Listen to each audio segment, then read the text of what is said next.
Estamos de volta, graças a Deus, graças a Deus. Sejam todos bem-vindos a mais um Jesus, a sua única solução. Em Jesus, tudo está solucionado. Graças a Deus. Nele o mundo acabou e começou de novo. Desde a ressurreição de Jesus, estamos vivendo os últimos dias. O reino de Deus já chegou e a nova Jerusalém logo, logo virá. Amém, amém. Hoje é 29 de fevereiro de 2024. É o último dia do mês de fevereiro. Amanhã é 1º de março. Que bom. Sejam todos bem-vindos. Antes da nossa mensagem, eu queria avisar a todos o seguinte: inscreva lá no canal, meu canal Sérgio S. Bento no YouTube, dê o seu like e ative o sininho que vai avisar você das novidades. E também, se puder e se quiser, dê o seu comentário. Antes da mensagem, uma observação. Como você deve ter percebido, faz aí um bom tempinho que eu não apareço por aqui. E conforme eu já havia dito anteriormente, eu continuo fazendo um tratamento da minha voz. E não está fácil, mas a gente já tem tido resultados bastante positivos, graças a Deus. Então eu peço aí a sua paciência, tá bom? Quando não tiver nada aí, você sabe o que está acontecendo. Eu estou impedido de fazer. Mas eu peço que você também ore por mim e me abençoa em nome de Jesus. Vamos à nossa mensagem de hoje. O título é A Alegria Extrema de Jesus. A Alegria Extrema de Jesus. O nosso texto bíblico de hoje é o de Lucas 10, do 17 ao 21. Pegue aí a sua Bíblia, se quiser, e confira com a gente, tá bom? Dizem os comentaristas bíblicos que esse texto aqui, quando vai aparecer esse momento de alegria de Jesus e tudo mais, é o momento mais feliz de Jesus no seu ministério, que não teve outro.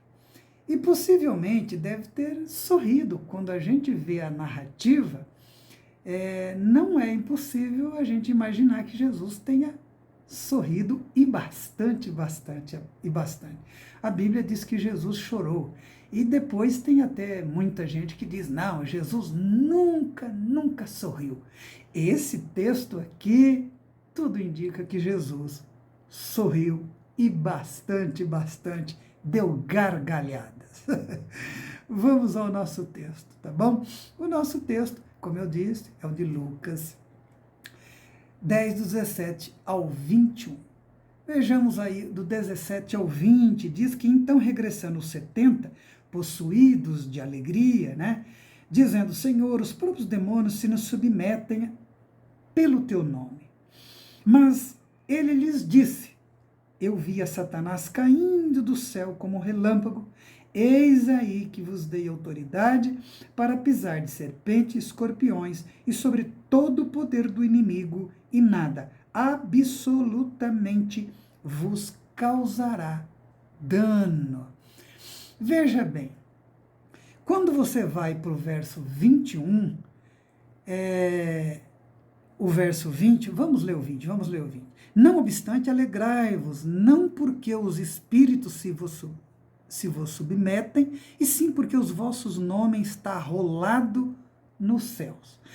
Então, logo após isso, na sequência, olha o que aconteceu no início do verso 21, após Jesus ouvir esse relato desses 70 que ele enviou para expulsar demônio, orar, curar as pessoas. Naquela hora, exultou, ou seja, se alegrou, de maneira assim, aberta, feliz, extremamente feliz, Jesus no Espírito Santo. Jesus naquela hora, exultou Jesus no Espírito Santo, se alegrou e possivelmente riu, deu gargalhadas. Veja que Jesus se alegrou tanto que, na sequência, ele vai orar ao seu Pai em agradecimento. Para que Jesus se alegrasse assim, e provavelmente tenha sorrido, algo muito extraordinário deve ter acontecido. Tudo que Jesus fazia tinha significado, tinha sentido. Os movimentos dele, as falas dele, as ações dele não eram mera casualidade, banalidades. Não. Tinha sentido e tinha significado. Então, a pergunta que fica é: por que da alegria extrema de Jesus no Espírito Santo? Porque ele gargalhou e riu quando, nesse momento do texto de Lucas, que ele nos diz por que aconteceu? Veja bem. Primeiro, vamos voltar lá, verso 17.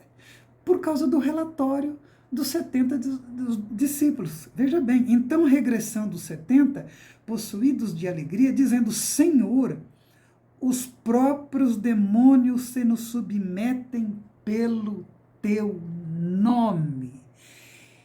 Eles regressaram, os 70 que Jesus havia enviado, alegre, possuído de uma alegria enorme. E aí diz: Senhor, os demônios nos submetem por causa do seu nome. Veja bem, além do grupo dos 12 que Jesus tinha, eram aqueles bem próximos, ele agora envia um grupo maior, um grupo de 70, né? Há uma certa urgência na missão. E eles retornam com esse relatório. Imagine cada um daqueles 70 que saíram para pregar e retornam alegres, tentando contar para Jesus a sua experiência de como os demônios se submetem ao nome de Jesus. Senhor, peraí, deixa eu contar essa experiência aqui. Olha, eu empunhei as mãos de uma pessoa e o outro, não, Senhor, também quero contar. E aquela quase fila, e todo mundo alegre e dizendo que maravilha. Era muita alegria por parte deles. Aquilo nunca havia acontecido na história de Israel, de ninguém na história humana fora de Israel. Não havia acontecido. E Jesus dá esse poder, essa autoridade para eles, e eles veem que esse relatório, que em nenhum momento das suas vidas eles haviam presenciado algo, experimentado algo, sabido de algo, nada parecido. E eles participando disso, envolvidos diretamente nisso. Foi isso que aconteceu e que deixou Jesus extremamente feliz e provavelmente deu gargalhadas. Mas só isso? Dirá você. Ah, meu querido, isso é muita coisa, mas muita coisa. Isso não é pouca coisa, isso foi algo grande, muito grande, muito grande, e tinha um significado enorme que você nem sequer imagina. Tanto é assim que logo após Jesus ouvir essas histórias dos seus discípulos, e que retornam da missão, contando o que acontecia, Lucas diz que Jesus ficou cheio do Espírito Santo e começa a orar ao Pai, e vai ser uma oração linda, que nós não vamos falar sobre ela aqui hoje, tá bom? Então, olha para você ver. Após esse relatório, Jesus se alegra, gargalha de alegria, de felicidade, e vai orar ao Pai. Vai falar com o Pai. Então, você veja que esse relatório, o que eles trazem, o conteúdo, o que eles contam, tinha um significado enorme, muito poderoso. Então, a pergunta que fica para nós é: o que esse relatório dos 70 significava? Para Jesus ficar nessa alegria extrema, para Jesus começar a orar ao Pai. Primeiramente, a derrocada total e final de Satanás. Verso 18. Mas ele lhe disse, assim que eles falaram que os demônios se submetiam, Jesus disse: eu via Satanás caindo do céu como um relâmpago. Você já viu um relâmpago aí? No Brasil tem muito, né? tipo, a gente olha para o céu lá e vê aquilo riscando o céu, aquele raio de luz enorme. Jesus diz que algo parecido, eu via Satanás caindo do céu como um relâmpago, um brilho enorme. Eu via Satanás. Veja bem, Jesus viu essa missão dos 70, eles expulsavam os demônios se submetiam ao seu nome, e isso, nessa missão, Jesus viu nessa missão dos 70, um sinal da chegada do reino de Deus na terra e da entronização de Deus como rei do mundo. Não era só Jesus que fazia isso, e ali com os seus discípulos mais próximos, mas ele agora dá essa autoridade e ele vê que isso funciona, é uma prática, é realidade. O reino de Deus chega de verdade e que as pessoas que recebem essa autoridade, esse poder, podem também expulsar demônios, e esse era um sinal enorme. Expulsar demônio, ver as pessoas serem libertas dos espíritos imundos, malignos, era um sinal muito grande da chegada do reino de Deus. Sempre que se aproxima o reino de Deus, demônios são expulsos, Satanás está caindo como um raio, como um raio. Então aquele grupo que saiu para expulsar demônio, e eles expulsavam e libertavam as pessoas, essa visão que Jesus diz, olha, Satanás está caindo como um raio, assim que vocês estavam fazendo essa missão. E assim é até hoje. Toda vez que se expulsa demônios, de verdade, tá bom? Daqui a pouco eu vou falar sobre algumas coisas horrorosas que acontecem por aí. Então, toda vez que se liberta pessoas que estão possessas de demônios, de espíritos malignos, é sinal muito grande da chegada do reino de Deus naquele ambiente, naquele lugar, tá bom? Veja bem, e sinal do reino de Deus que ele está chegando, não é quando os políticos evangélicos chegam ao poder, né? Tem aí alguns idiotas, umas coisas feias, e eu conheço alguns deles, até pessoalmente, que vai assumir a sua cadeira lá em Brasília, lá na Câmara dos Deputados, leva a bandeira da igreja, e aí chega depois e fica contando para todo mundo, agora, tá vendo aqui, ó, Deus instalou o reino dele. Que vergonha, não é disso que a gente está falando. A gente está falando de reino de Deus, não essas coisinhas dos homens com seus interesses. O reino de Deus chega também não quando as igrejas estão lotadas, porque tem gente que pensa que o reino de Deus é quando a igreja está cheia, lotada. Viu, estádios de futebol no Brasil andam lotados, shows de música pop, funk, sertanejo, andam lotados, meu Deus do céu, e nem por isso o reino de Deus chegou, ok? E o reino de Deus também não vai chegar quando o Brasil virar evangélico, porque antes o Brasil era católico e agora está virando evangélico, mas na verdade vai continuar tudo a mesma coisa, a mesma coisa, a mesma coisa. Tá bom, meu querido? Uma observação aqui. Não temos como relacionar essa queda de Satanás apenas a expulsão de demônios por parte dos 70. É apenas um ponto importante, mas não é tudo, tá bom?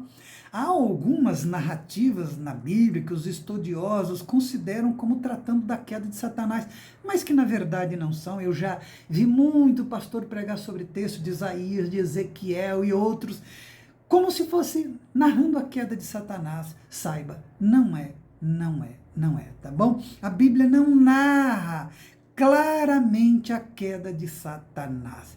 E que essas narrativas, e que o que há nessas narrativas, quando você ouve esses pastores falar de Ezequiel, de Isaías, são elementos diabólicos que eles associam, tá bom? Mas não é narrativa direta da queda de Satanás. O que eu posso dizer é que Jesus viu a derrocada de Satanás acontecer, não só aqui, como ele diz, e aqui sim Jesus fala da queda de Satanás. Você está entendendo? Então Jesus viu aqui inicialmente a derrocada de Satanás acontecer no mundo espiritual, quando ele está falando com esses 70 aqui, que cai como um raio, né? E quando Satanás era um anjo de luz, Lúcifer. Também Jesus viu a queda de Satanás nas tentações do deserto. Você lembra lá que o diabo ataca, e ele resiste. Não, ali era a derrota de Satanás, queda de Satanás. E por fim, na sua morte e ressurreição. Tá bom? Fica essa observaçãozinha aí. Continuando. 3 coisas importantes que a gente precisa sabermos aqui. Primeira, expulsar demônios não é uma exclusividade de um grupo especial, como eu já vi muita gente fazer, meu Deus do céu.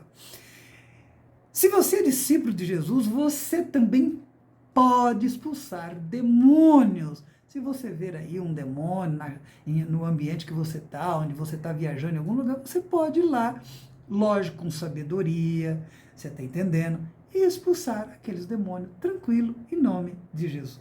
Os demônios saem, gente, é por causa do nome de Jesus, não porque o cara é pastor, é apóstolo, bispo, tem cursos de teologia, de outras cositas, mas não, é por causa do nome de Jesus, tá bom?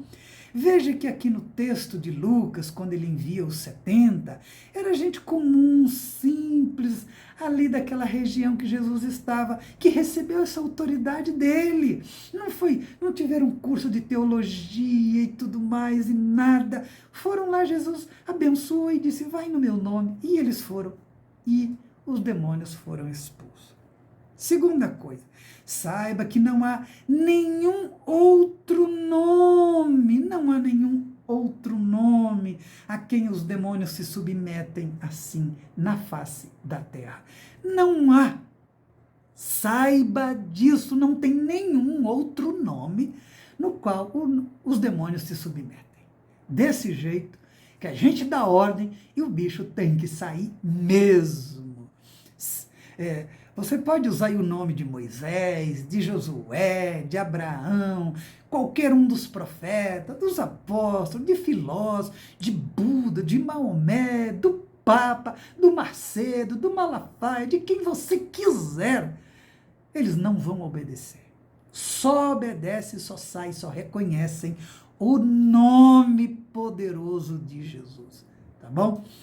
Terceira coisa que a gente precisa aprender aqui é que o poder e a autoridade espiritual que recebemos de Jesus é para libertar as pessoas oprimidas pelo diabo, ou seja, tem uma finalidade clara e não para outra coisa. Tá bom? Você vê aí no Brasil o pessoal enchendo as igrejas, usando o nome de Jesus, expulsar demônio, essa coisa toda, e usar para outra finalidade, pelo amor de Deus, não tem nada a ver com o evangelho de Jesus. E por último, quem é discípulo de Jesus não tem que ter medo de demônios. Tem gente que vai à igreja, pelo amor de Deus, você ora, lá a igreja está cheia, e aí de repente manifesta um demônio, do lado daquela pessoa que está possessa, parece que aconteceu você jogou uma granada, sai todo mundo correndo, que tem um medo das pessoas possessas e de demônios. Tem gente que vai dormir, olha debaixo da cama, lê o Salmo 91, fica com aquela aflição, aquela angústia, meu Deus do céu. Você não tem que ter medo de demônios, pelo amor de Deus. É os demônios que têm que ter medo de você, porque você é luz do mundo, disse Jesus. Agora, só não seja arrogante, babaca, idiota, como muitos. 30 anos atrás, a gente saía expulsando demônio nas igrejas, nos lugares, nas reuniões e tudo, entregando folheto, orando por pessoas em todos os lugares. E a gente tinha aqueles que nas encruzilhadas tinha as macumbas, e aí os caras resolviam chutar aquilo, e o outro pegava até dizia assim, eu vou tomar essa pinga aqui, levava a galinha para casa para comer. E muito dessas pessoas tiveram problemas, porque com o mundo espiritual, como a gente vai ver, não é bom a gente brincar, tá bom? Só isso, pelo amor de Deus. E, pelo amor de Deus, procure viver em santidade com Deus. Lógico, para você expulsar demônio, porque o bicho sabe das coisas, tá bom? E aí, santidade eu falo de caráter, coisa da cara, entendeu? Não moralismo, legalismo, costumes e outras coisas que a gente vê dizer na igreja que você tem que parar, não pode fazer e não sei o quê. Eu falo de caráter, de honestidade, de verdade, de justiça, de isso que é santidade. Santidade na Bíblia que Jesus fala é isso, tá bom? Vamos ler o verso 19.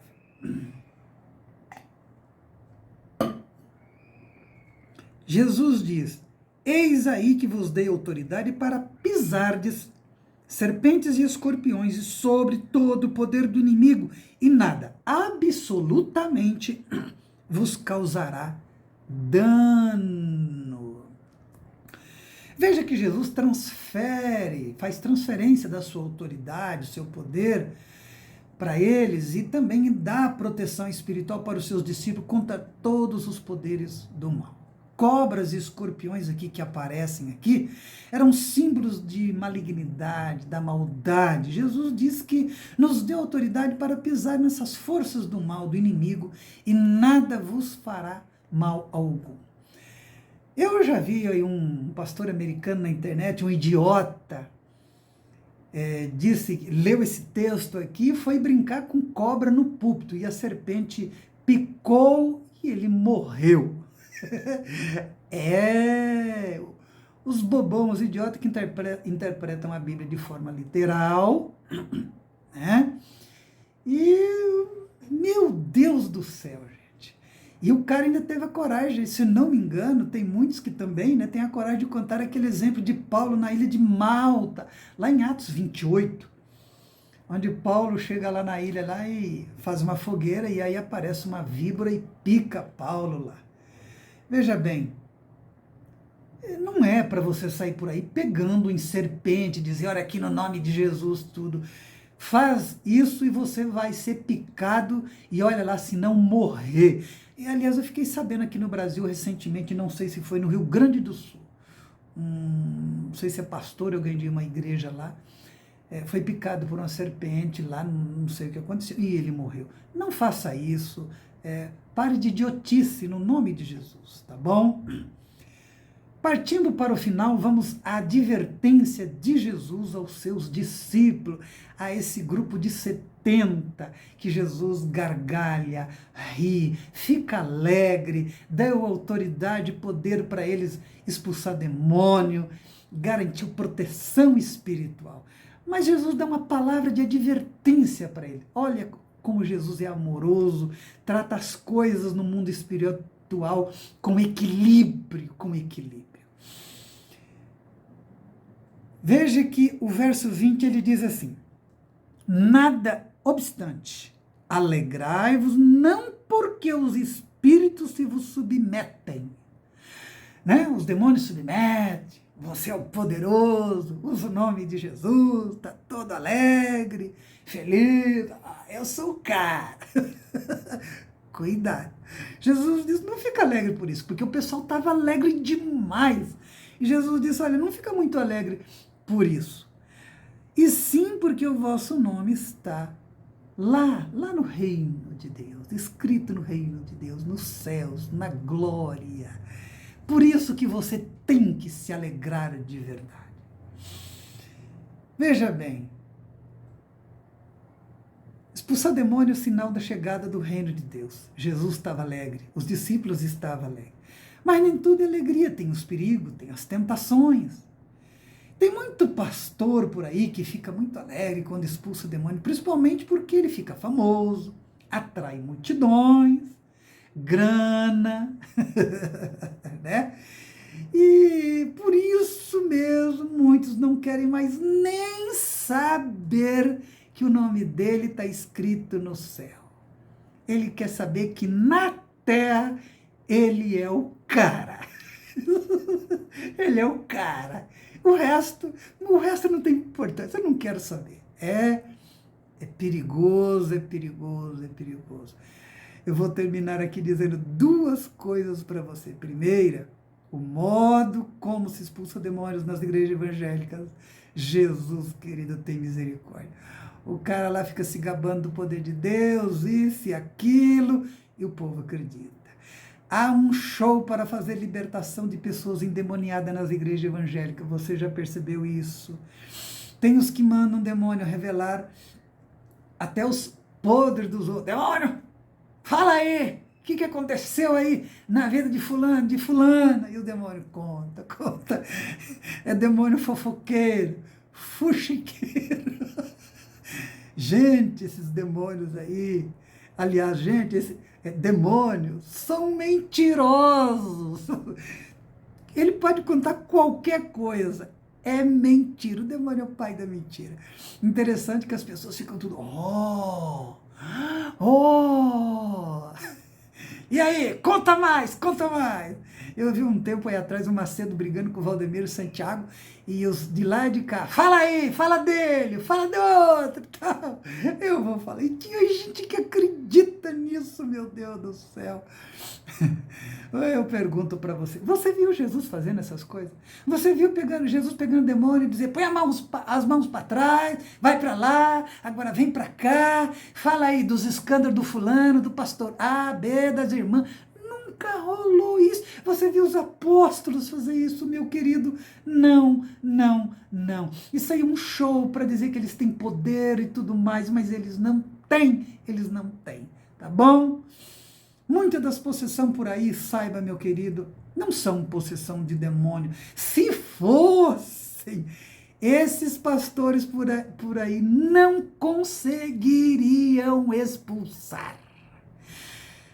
A vida deles é uma mentira diante de Deus e os demônios sabem disso.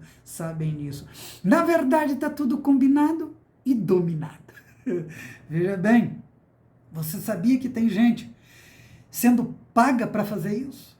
Fingir que está possessa, de que está doente, e tem pastor, falsos profetas, usando dos dados dos visitantes, e depois ele colhe os dados, e lá no notebook dele, antes dele subir para o púlpito, ele faz uma pesquisinha, e sabe tudo da pessoa, e depois vai para o púlpito, e fala as profecias mentirosas, profecias do Google, é profecia do Google, o Google profetizou, e ele vai levar lá para o povo, que fica, nossa, como que ele sabe disso? É o Google.